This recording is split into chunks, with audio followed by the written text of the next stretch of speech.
Hello friends, welcome to my channel Vigyani ma'am. Friends, मु भाबुची आपण माने समस्ते बहुत भलरे थिबे।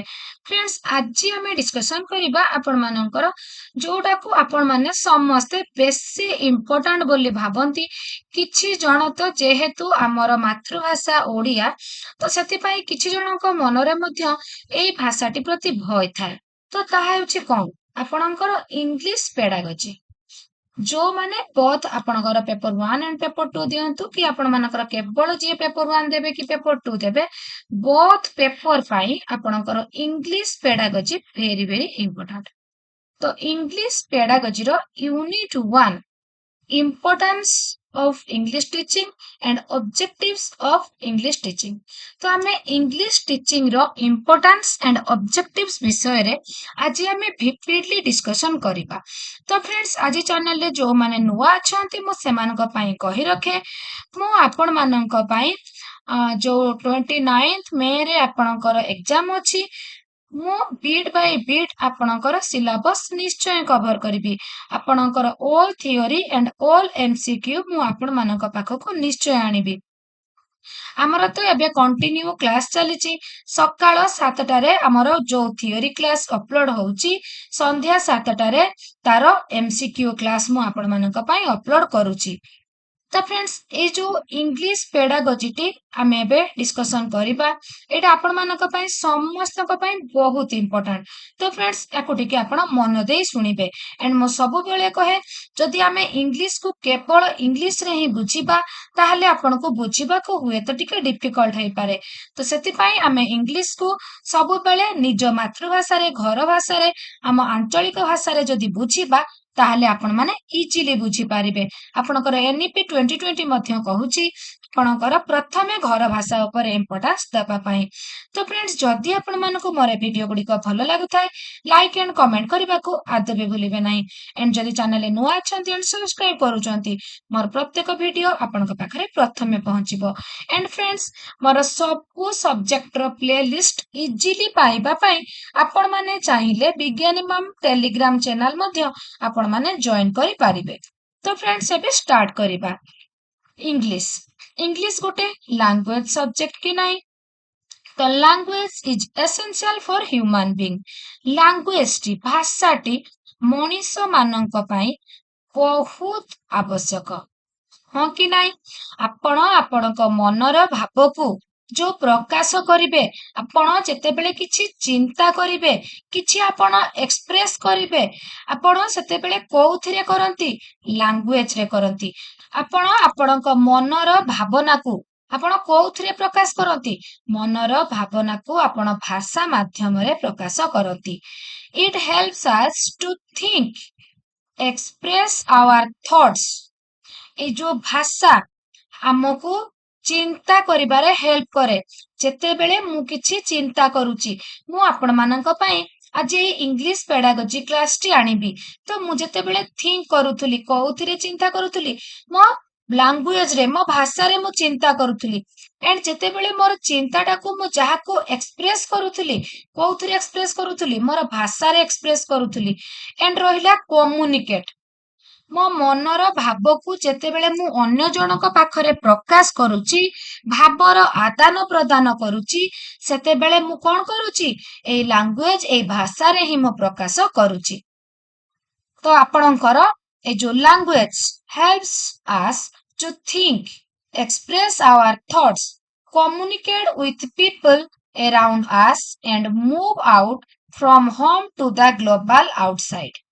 ए जो भाषा घरे, घर बाहरे, पृथ्वीर आपण कोण अनुकोण रे जेतेबेले भी आपण जुआडे जिबे, आपणको भाषार आवश्यकता पड़िबो। काहेकि ना आपणकर थॉट को एक्सप्रेस करिबा पई एंड कम्युनिकेट करिबा पई, भावर आदान प्रदान करिबा पई।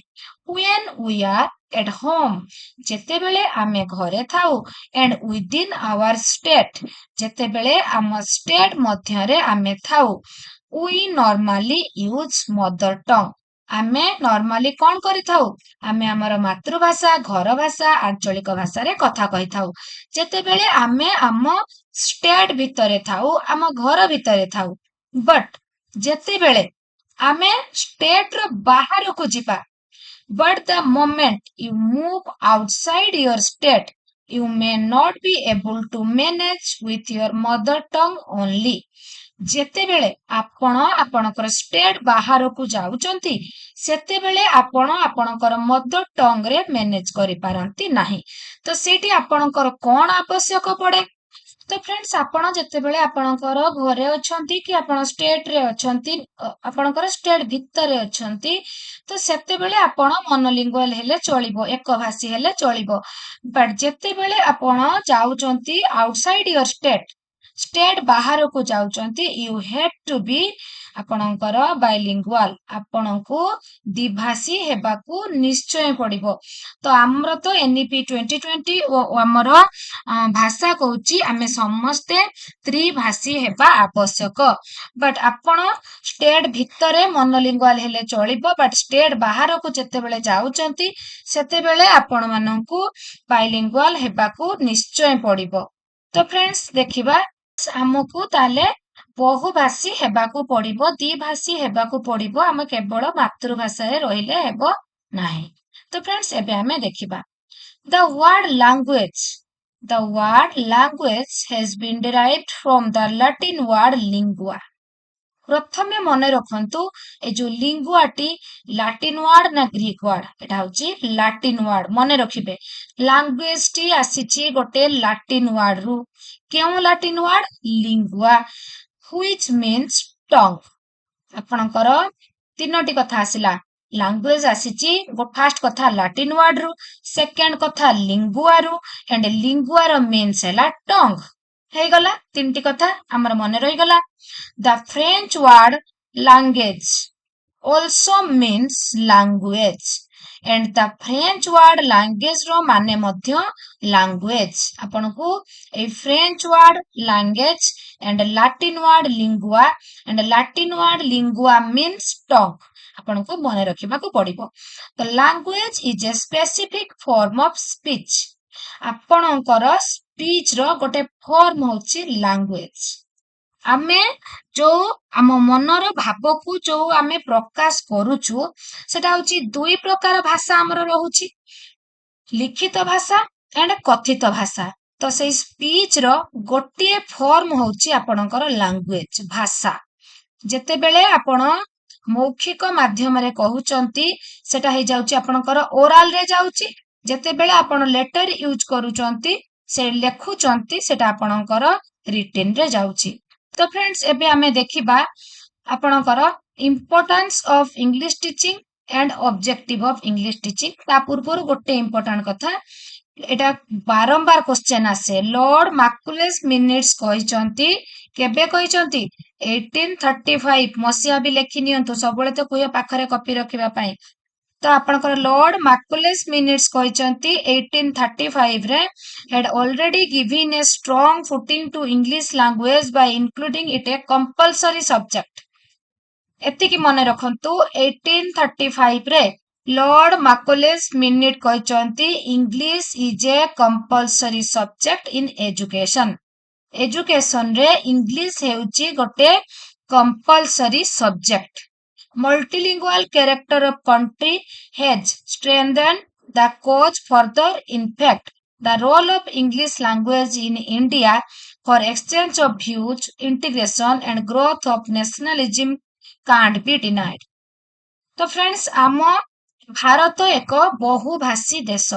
ତ ଏଠି ଆମର ଇଂଲିଶ ର ଇମ୍ପୋର୍ଟାନ୍ସ ରହୁଛି। ଇଂଲିଶ କୁ ଆମେ ୟୁଜ କରୁଛୁ ଗୋଟେ ଅଫିସିଆଲ ଲାଙ୍ଗୁଏଜ ହିସାବରେ, ପାଠ ପଢିଲା ବେଳେ ଗୋଟେ କମ୍ପଲସରି ସବଜେକ୍ଟ ହିସାବରେ ଆମେ ତାକୁ ୟୁଜ କରୁଛୁ। କେମିତି ଆମେ ତାକୁ ଆମର ଟ୍ରେଡ ଆଣ୍ଡ କମର୍ସ ରେ ମଧ୍ୟ ୟୁଜ କରୁଛୁ ଦେଖିବା। Importance of learning English.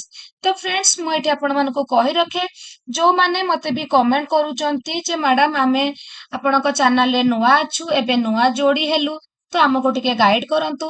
ତ ମୁଁ ସେମାନଙ୍କ ପାଇଁ କହି ରଖେ ଫ୍ରେଣ୍ଡସ୍, ଆପଣଙ୍କର 29 ମେ ରେ ଏକ୍ଜାମ ହବ। ତ ଏପ୍ରିଲ 7, 8, 10 ଭିତରେ, ହାର୍ଡଲି 10 ଭିତରେ ମୁଁ ଚେଷ୍ଟା କରୁଛି ଆପଣ ମାନଙ୍କର କମ୍ପ୍ଲିଟ ଥିଓରି ଆଣ୍ଡ MCQ ସବୁ କମ୍ପ୍ଲିଟ କରିବା ପାଇଁ। तो जेहेतु मु डेली आपणकर गोटे थियोरी गोटे एमसीक्यू आणुची आपण माने जति से थियोरी एंड एमसीक्यू को भल भाबे नोट करके प्रैक्टिस करी देबे तो आपणकर मे 8-10 परे आमे मे 29 पर्यंत जो माराथन एंड महामाराथन करिबा सथिरे आपणकर कंप्लीट रिवीजन हे जिवो। तो फ्रेंड्स आपण माने नुआ जोड़ी हेले भाबी की नुआ पढ़ा स्टार्ट करूचंती भाबी की आतु भी व्यस्त हुंतु नाही। आपण माने समस्त प्रथमे सीडीपी रु स्टार्ट करंतु। सीडीपी भल भाबे पढ़िले आपनको सब पेडागोजी इजी हबो। Then Odia grammar SST English grammar को आपण माने जिबे। तो फ्रेंड्स आउ गोटे कथा मु कहि रखे मु आपण मानक पई मैथमेटिक्स रो पेडागोजी आनिबी साइंस पेडागोजी ईवीएस पेडागोजी सब आनिबी आपणकर साइंस रो ईवीएस रो कंटेंट आनिबी बट मैथमेटिक्स रे कंटेंट आनिबा पई सफिशिएंट टाइम हेबो नाही। तो सेति पई मु आपण मानक कहूची 6 7 8 रो जो गुडी को आम सिलेबस रे अछि ओनली सेई गुडी को आपण डेली 5 रु 10 टी मैथमेटिक्स कंटेंट प्रैक्टिस करंतु देखिबे आपणकर एप्रिल 10 बेलकू आपणकर कंप्लीट हे जाइथिबो तापरे आपण रिवीजन करिवे। तो फ्रेंड्स आपण मानक पई मो रेगुलर बेसिस रे syllabus basis theory and complete आपणकर theory bit by bit complete करिबी एमसीक्यू बिट बाय बिट आनिबी आपण नुआ जोड़ी हेले भी आदु भी व्यस्त हुंती नाही केवल आपण डेली मु जो क्लास अपलोड करूची सकाळ 7 संध्या 7 रे ताकू भलो भाबे देखंतु केते बेले नेटवर्क इश्यू पई 7टा जगह 7:15 हे जाउची के 7:30 हे जाउची एमती टिके प्रॉब्लम होउची। तो डेली प्राय 2टी क्लास मु करूची आपण माने ताकू भलो भाबे देखंतु एंड नोट्स बनांतु एप्रिल 8 परे ताकू आपण विविडली रिवीजन करिवे। तो फ्रेंड्स एबे आमे आसीबा importance of learning English. English as a global language there are around 6,000 language in the world हमर पृथ्वी रे 6,000 language अछि and about 1/6 of them 6 भागरु भागे हम इंडिया रे अछि। 6,000 language हमर वर्ल्ड रे अछि and इंडिया रे 1/6 माने 6 भागरु भागे हजारे आपणकर इंडिया रे अछि। English is one of them and it has become the global language से हजार भितरु English हेउची गोटिए। The importance of learning should be realized on the fact that it is the most widely spoken language in the world. 350 million people use it as their mother tongue. English को mother tongue भाबे use करंती केते लोक लेखि नियंतु सब note कर नियंतु 350 मिलियन पीपुल याको मदर टंग हिसाब रे यूज करंती। English is used by 1,150 million people in 100 countries as a second language or a foreign language.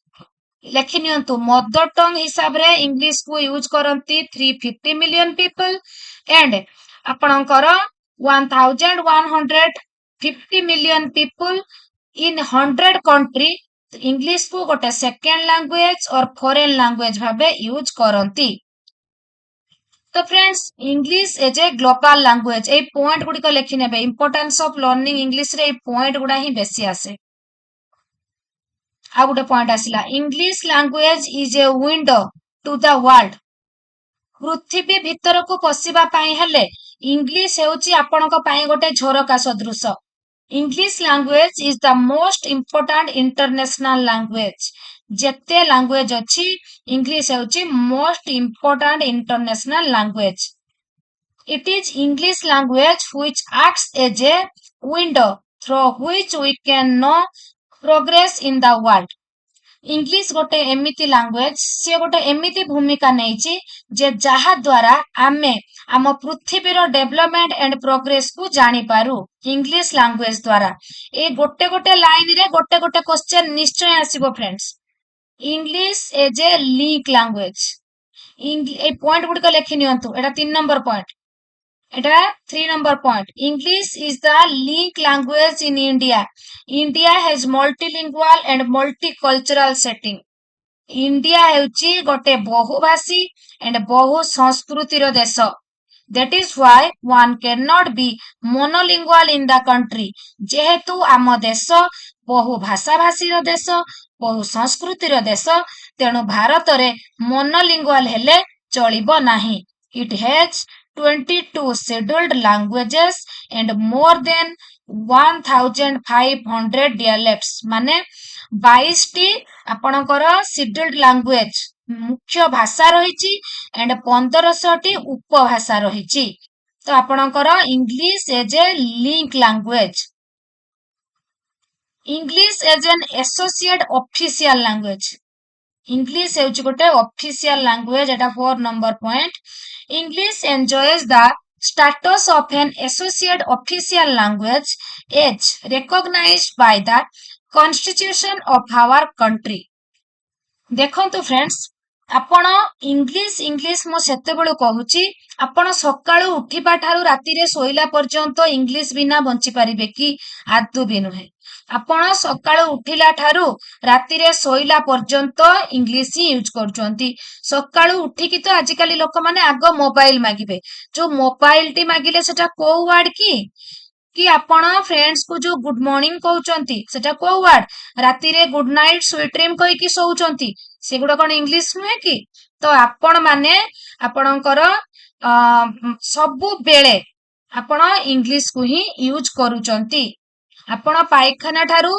Parliament पर्यंत सबु बेले आपण इंग्लिश को ही यूज करूचंती जेते आपण इंग्लिश यूज करिबेनी भाबिबे आपण आतु भी रही पारिबे नाही जेहेतु आम भारत गोटे बहु भाषा भाषी देश तो इंग्लिश आपण सबु बेले यूज करूचंती आपण अजाणतरे भी यूज करूचंती मोबाइल रो ओडिया को न जानि कि आपण मोबाइल कहउचंती मग कहउचंती टेबल कहउचंती आपण चेयर को चौकी कहउचंती कि चेयर कहउचंती कहउनांती कि निश्चय कहउचंती तो आपण जणे आपण गाँ रे भी कि सहर रे जणे शिक्षित हो कि अशिक्षित हो से ता निज अजाणतरे भी अभ्यास बसत बहुत इंग्लिश लैंग्वेज डेली यूज करे तो English as an official language associate official language English enjoys the status of an associate official language are recognised by the constitution of our country देखंतु फ्रेंड्स इंग्लिश टिको गोटे official language भाबे हिसाब रे निया जायछि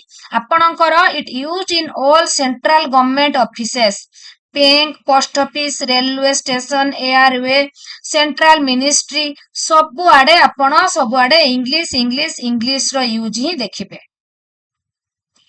English for trade and commerce एटा केते number point जाइतिला हमर 5 नंबर आसिला English for trade and commerce आपण जो वाणिज्य व्यवसाय करूचंती इंग्लिश बिना करि पारुचंती कि देखिबे जेते बेले जने दुकानी हिसाब करूची ना से 1 2 लेखि की हिसाब करेनी से 1 2 लेखि की हिसाब करूची आपण भी क्लास 6 पाखरु कोन मैथ 1 2 लेखि करूचंती कि 1 2 लेखि की करूचंती कि नहीं तो English is used for business English it is also major language of international business तो आपणकर जो बिजनेस करा जाउची से इंटरनेशनल बिजनेस हो कि नेशनल बिजनेस हो कि गोटे छोटो बिजनेस टे भी हो without English it is impossible businessmen use English for correspondence at the international level and within India आपणकर इंडिया भितरे हो कि इंडिया बाहर हो आपण बैंक रे जो फाइनेंसिंग होची railway airway hotel hospital private sector public sector government sector सब आडे बिजनेस होची माने आपणकर इंग्लिश यूज होची तो एबे आपण आउ गुटे इम्पोर्टान्स बुझी पारले इंग्लिश रो मु ए पॉइंट गुडी को काहे की कहूची फ्रेंड्स ए गुडी को इम्पोर्टान्स ऑफ इंग्लिश रो गोटे गोटे पॉइंट एटा 6 number point importance of English note करने पे देखिबा friends English is commonly used as a medium of communication of information and news. English is commonly used as a medium of communication of information and news.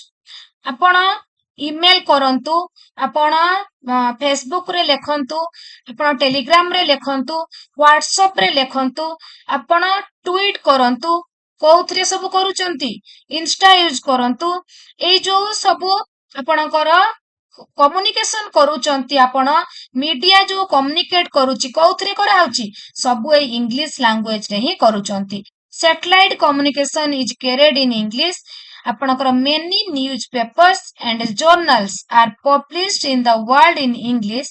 Approximately 68% of total publication is shared by English.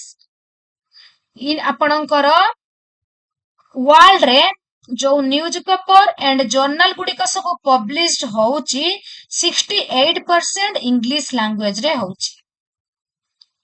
ଦେଖିବା ତାପରେ 7 point ଆସିଲା English age the library language. English is known age the library language. It makes the people of a nation maintain the high level of their intellectual and scientific training and achievement. तो English हेउची गोटे library language एटा आपनकर exam रे आसे। English is the second language. English हेउची हमर second language in our regional medium schools in our state. आम स्टेट रे हमर कोन होची ना इंग्लिश को सेकंड लैंग्वेज भाबे स्कूल रे पढ़ा जाउची। You might want to know what a second language is. A second language is one. What a second language kono? Na second language ame taku kahiba which is available in our society. जोटा आम society रे available थिबो। We find English on roads, institutions, offices, shops, theaters. We use many English word like जेमति कहितली पाठ न पढिथिबा लोक भी कहउचंती bus, car, school, hospital, jail, police कहउनांती कि तो एगुडिक सब आपण न जानि कि भी इंग्लिश यूज करूचंती। English is the language of opportunity. आपण पाठ पढ़िबा परे आपण जो कैरियर पाई जो प्रिपरेशन करूचंती कैरियर अपॉर्चुनिटी सब जे आपनक पाखकू आसुची आपण जेते बेले भी आपणकर जॉब रे कम्युनिकेट करूचंती रिटन एग्जाम दियंतु कि भाइवा एग्जाम दियंतु आपण माने इंग्लिश रे ही कम्युनिकेट करूचंती। तो English is the language of opportunity. Career prospects depend on our proficiency in English in many places. आपणकर गोटे जॉब पाई अप्लाई करबाकू हेले आपणकू इंग्लिश रे फ्लुएंट हेबा आवश्यक पडुची। तो English is the language of opportunity. People's aspiration for learning English. देखंतु friends, English is today a symbol of people's aspiration for quality in education and a fuller participation in national and international life. People of our state have strongly begun to feel आम state रे people माने strongly feel करबा को आरंभ करिसंती जे without English से माने without the ability to read write and communicate in English जदि से माने आपनकर इंग्लिश रे पढ़िबा लेखिबा कम्युनिकेट करिबा सिखि पारु नाहंती ताले गोटे पिला तार जॉब रो अपॉर्चुनिटी हरेबो तार लाइफ को से आगो को नहीं पारिबो नाही। तो एगुडा सब एबे समस्तक मनरे आसुची। तो समस्ते इंग्लिश रे रीड राइट एंड कम्युनिकेट करिबा आवश्यक। देन देखिबा literacy is the main goal for many language curriculum. Literacy is the main goal language curriculum आपनकर गोटे भाषा पाठ्यक्रम रो literacy main goal. You might have come across the word literacy several time. बहुत थर आपण लिटरेसी लिटरेसी सुनिथिबे but तार दुईटा अर्थ। We can say there are two ways of understanding what it is. Firstly the narrow sense of literacy. Literacy रो narrow sense होची the ability to read and write साक्षरता।